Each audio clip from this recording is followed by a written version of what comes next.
जय हिंद दोस्तों, मैं हूं आपका दोस्त विजय राजभर और आप देख रहे हैं यूपी सच तक। दोस्तों आपसे बता दूं कि अभी हम लोग इस समय हैं जिला बलिया, विधानसभा बांसडीह, सुखपुरा में। आपसे बता दूं कि 2 फरवरी को बसंत पंचमी के दिन से चक्रवर्ती सम्राट राष्ट्रवीर महाराजा सुहेलदेव जी की जयंती जगह जगह पर राजभर समाज के लोग बड़े धूमधाम से मनाते हैं। आपसे बता दूं कि सुखपुरा में आज 9 फरवरी को चक्रवर्ती सम्राट राष्ट्रवीर महाराजा सुहेलदेव जी की जयंती सोसपा राष्ट्रवादी पार्टी के द्वारा मनाई गई बड़े धूमधाम से। और आपसे बता दूं कि सोसपा राष्ट्रवादी पार्टी के राष्ट्रीय अध्यक्ष बाबूलाल राजभर हमारे साथ हैं और इनके ही नेतृत्व में पूरा कार्यक्रम किया गया। बड़े भव्य कार्यक्रम था, तो आइए आज इनसे कुछ जानने की कोशिश करेंगे। सबसे पहले स्वागत है सर यूपी सच तक में। मैं आपका भी स्वागत है कि आपने हमारे कार्यक्रम में उपस्थित हुए, बहुत बहुत धन्यवाद। सर आज का कार्यक्रम कैसा रहा? आज का कार्यक्रम चक्रवर्ती महाराजा सुहेलदेव राजभर जी का जयंती का कार्यक्रम चल रहा था। इस कार्यक्रम के माध्यम से हम अपने कार्यकर्ताओं को एक जगह इकट्ठा करके हम लोग आपस में चर्चा करते हैं, आगे क्या करना है, पीछे हमने कौन कौन सी गलतियाँ किया है, कौन अच्छा किया है। जो हमारे कार्यकर्ता अच्छा कार्य करते हैं उनको इस कार्यक्रम में हम सम्मानित करते हैं। जो कार्यकर्ता अच्छा काम नहीं करता है उनको इस कार्यक्रम के माध्यम से उनको हम संदेश देते हैं, उनको जगाने का काम करते हैं जी। बस यही कार्यक्रम था सर। जिस हिसाब से चक्रवर्ती सम्राट राष्ट्रवीर महाराजा सुहेलदेव जी की जयंती 2 फरवरी से मनाना शुरू हुआ, तब तक इसी बीच में आजमगढ़ के विधायक कमलाकांत राजभर जी का एक विधानसभा से सोशल मीडिया पे काफ़ी वीडियो तेज़ी से वायरल होने लगा। जो हम सभी को पता है कि बीजेपी के नेतृत्व में आजमगढ़ में एक महाराजा सुहेलदेव जी के नाम से विश्वविद्यालय बना है, जिस पे अभी तक राजभर नहीं लिखा गया है। उसको लेकर के वो विधानसभा में आवाज़ उठाए और वीडियो काफ़ी तेज़ी से वायरल होने लगा। उसको लेकर के क्या कहेंगे? देखिए, उनका आवाज़ उठाना लाजिम है जी, वो सही उठाए हैं, लेकिन मैं उनसे ये जानना चाहता हूँ कि वो भी एक पार्टी के विधायक हैं। पहले अपने घर में, पहले अपने पार्टी के शीर्ष नेता से, अपने नेतृत्व से एक बार ओम प्रकाश सुहेलदेव राजभर तो कहलवा दें। हम खुद राजभर कहेंगे नहीं और दूसरे से कहेंगे कि राजभर कहिए। आज बीजेपी है, बीजेपी ये महाराजा सुहेलदेव को राजभर मानने को तैयार नहीं है। अभी हमने मऊ में एक कार्यक्रम देखा था, आपके मदन जी के चैनल के माध्यम से हमने देखा था। राकेश त्रिपाठी जो प्रवक्ता है बीजेपी के, वो मुख्य अतिथि थे उस कार्यक्रम में, उस जयंती में 2 तारीख को शायद कार्यक्रम हुआ था, मुख्य अतिथि थे। उनसे हमारे पीएम मदन जी उनसे बार बार पूछ रहे थे कि ये बताइए कि सुहेलदेव जी राजभर हैं कि नहीं है। वो बात को काटते जा रहे थे कि महाराजा ये महापुरुष किसी एक जाति के नहीं होते हैं, किसी एक धर्म के नहीं होते हैं, वो तो पूरे देश के हैं, पूरे हिंदू समाज के हैं।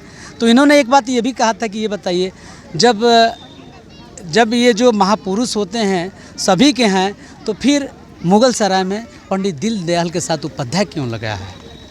तो इसका जवाब नहीं दे पाए, वो भाग गए।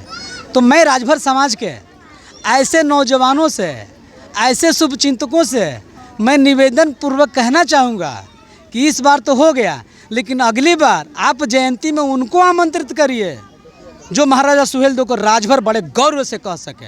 आप ऐसे लोगों को जयंती में न बुलाएं जो राजभर समाज, जो सुहेलदेव जी को राजभर मानता ही नहीं है। बड़ा हमको उस दिन दुख लगा कि ये लोग पता नहीं कैसे कैसे लोगों को बुला करके ये राजभर समाज इतिहास को खतरे में डाल रहे हैं। एक तो पहले से इतिहास खतरे में पड़ा हुआ है, और ये लोग बड़े बड़े मंच दे करके बड़े बड़े लोगों को, अच्छे लोगों को, समाज को इकट्ठा करके, ये कौन सी ड्रामा है भैया? आप ऐसे लोगों को मुख्य अतिथि बनाए हो जो सुहेलदेव को राजभर मानने को तैयार नहीं।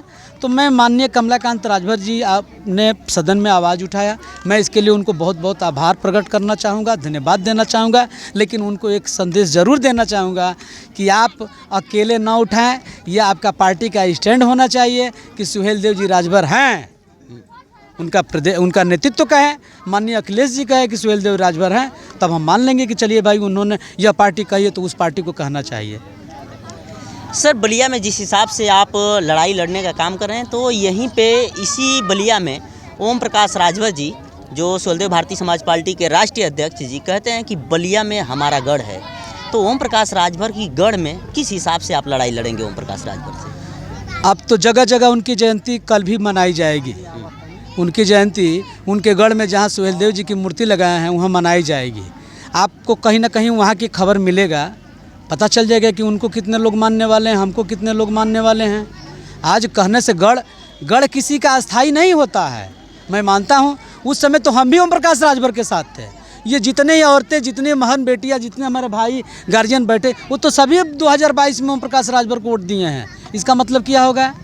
ये गढ़ हो गया। गढ़ को बचाइए। पूरा राजभर समाज ओम प्रकाश के साथ था।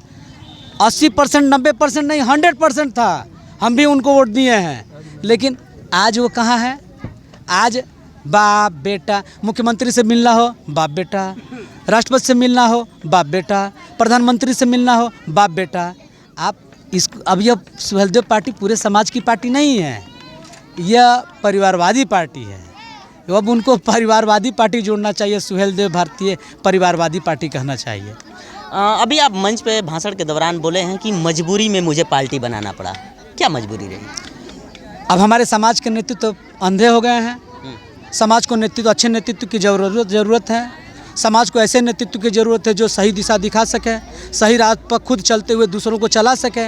आज हमारे समाज का नेतृत्व सही दिशा में होता तो बाबूलाल राजभर को पार्टी बनाने की आवश्यकता नहीं थी, यहाँ इकट्ठा करने की आवश्यकता नहीं थी। ओम प्रकाश के राजभर के पूर्व के जो नेता थे, हमारे समाज के नेता, वह राजभर समाज के साथ यदि चिपके होते, उनके सुख दुख में होते तो ओम प्रकाश राजभर नेता नहीं बनते।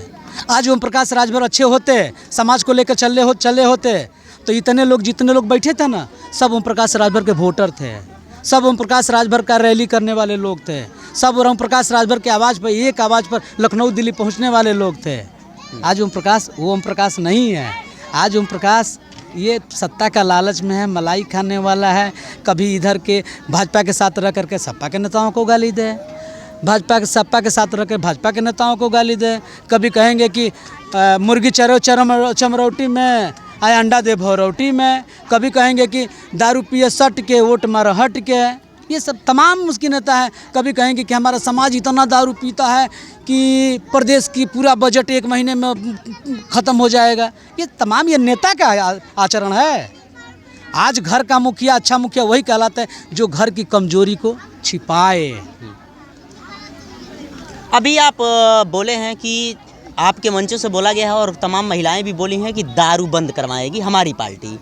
तो जब लोकसभा का चुनाव था तो ओम प्रकाश राजभर भी जगह जगह पे मंचों पे कहते थे कि लोकसभा के चुनाव के बाद दारू बंद करवाने का काम हम करेंगे, लेकिन वो तो नहीं करवा पाए। लेकिन अब आपकी पार्टी और आपके कार्यकर्ता जितने रहे, आज आवाज़ उठाने का काम किए, तो कहाँ तक ये सफल रहेगा? देखिए, हम कोई प्रतिनिधि नहीं हैं। हम न विधानसभा प्रतिनिधि हैं, न लोकसभा प्रतिनिधि हैं। हम आवाज़ उठा सकते हैं, जनता के बीच के लोग हैं, हम जनता के बीच में आवाज़ उठा सकते हैं। यदि वो ओम प्रकाश राजभर तो मंत्री हैं, सदन में बैठते हैं, सदन में चर्चा करते हैं, लेकिन आज उनको जो बतिया गांव-गांव घूम के कह रहे हैं, जो हम भी कह रहे हैं, तो आज उनको मौका मिला है सदन में रखने के लिए, कभी कहे हैं? तो ये जनता को गुमराह करने वाली बात है। यह जनता आज समझ गई है। ना समझत रही जनता तो घोसी में उनकर का हाल भइल है, कहते कि हमारे दोस्त नहीं के, छड़ी के दोस्त भी है। अरे अपने अंदर खुद का दोष देखो कि समाज कभी तुमको मसीहा मानता था और आज समाज तुमको वोट देने के लायक भी मतलब कि समझता नहीं है। रैली तो दूर की बात है।